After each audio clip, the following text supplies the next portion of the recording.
जय हिंद, वंदे मातरम। बहुत बहुत स्वागत है आपका टीम निष्ठा पर। CDS 2 2024 की नोटिफिकेशन आ चुकी है और कुछ इंपॉर्टेंट पॉइंट्स पर मैं आपसे डिस्कशन करने वाला हूं। छोटा सा वीडियो है, आखिरी तक जरूर देखिएगा क्योंकि कुछ चीजें हमने इसमें डिस्कस करनी है। देखिए, सबसे इंपॉर्टेंट बात यह है कि इसमें आखिरी डेट जो है फॉर्म फिल करने की वो 4 जून है, तो लगभग आपके पास 20 दिन का समय है। Don't wait till the last day. ठीक है, इसमें कुछ इंपॉर्टेंट चीज़ें, please go through the notification, उसको पढ़िए अच्छे से। जैसे कि एग्जांपल दे देता हूँ कि फ़ोटो जो है आपकी 10 दिन पुरानी नहीं होनी चाहिए, फ्रेश जो है फ़ोटो वो होनी चाहिए। 3/4 आपका जो है चेहरा उस फोटो में दिखना चाहिए। ये कुछ बेसिक चीज़ें हैं जो आपको ध्यान में रखनी है। किसी भी तरीके से फ़ोटो जो है ब्लर नहीं होनी चाहिए। और सितंबर के फर्स्ट वीक में एग्जामिनेशन होगा। अब सबसे इंपॉर्टेंट यहाँ पर जो है आपके लिए as a student, as a aspirant जो है वो क्या चीज़ है, वो मैं यहाँ पर आपसे डिस्कस करने वाला हूँ।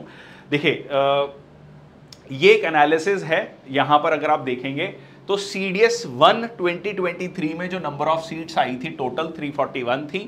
CDS 2 2023 में आई थी 349 सीट्स और CDS 1 2024 में थी 457 सीट्स।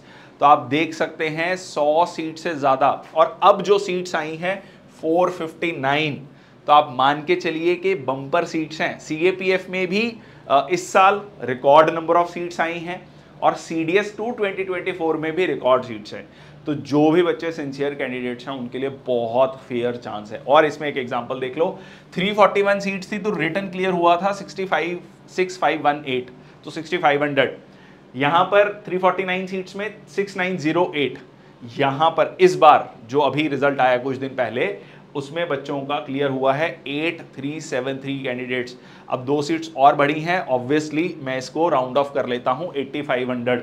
ठीक है, 8500 8400, तो मान के चलिए कि यहां पर 8400 प्लस आपको नंबर ऑफ रिटर्न जो है क्लियर मिलेंगे। तो ये एक बहुत अच्छी अपॉर्चुनिटी है। Don't miss this opportunity, start preparing. ठीक है, बेसिक्स। और इस बार का जो CDS 1 2024 था बहुत टफ था। ठीक है, अगर हम इसको पिछले 5 साल के पेपर्स में, 5 साल में 10 पेपर, सबसे ज़्यादा टफ इस पेपर को हम गिनेंगे। They really want you to study the things thoroughly, not just superficially.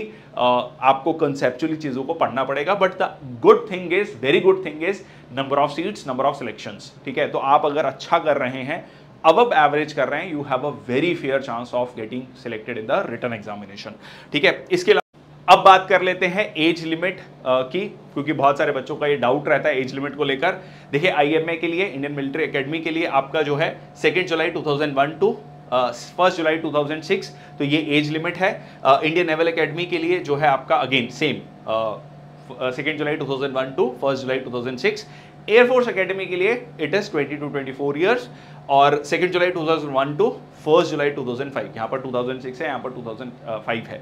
But हाँ, अगर आपके पास कमर्शियल लाइसेंस है तो आपके लिए एज रिलैक्सेशन हो जाता है 2 साल का। ठीक है, तो यहाँ पर इसके अलावा अगर आप OTA की बात करेंगे तो OTA के लिए है 2000 से लेके 2006 तक। ठीक है, सिमिलरली वुमेन कैंडिडेट्स के लिए 2000 to 2006। ठीक है, इसके बीच में आपकी डेट ऑफ बर्थ लाई करनी चाहिए। ठीक है, तो ये बहुत इंपॉर्टेंट है। 4 जून लास्ट डेट है, डोंट वेट।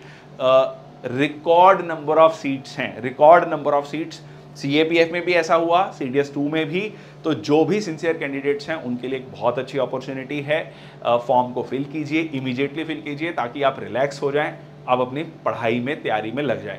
बाकी इसके अलावा लगभग कोई चेंज नहीं है नोटिफिकेशन में। That's all from my side. Thank you so much. जय हिंद, वंदे मातरम।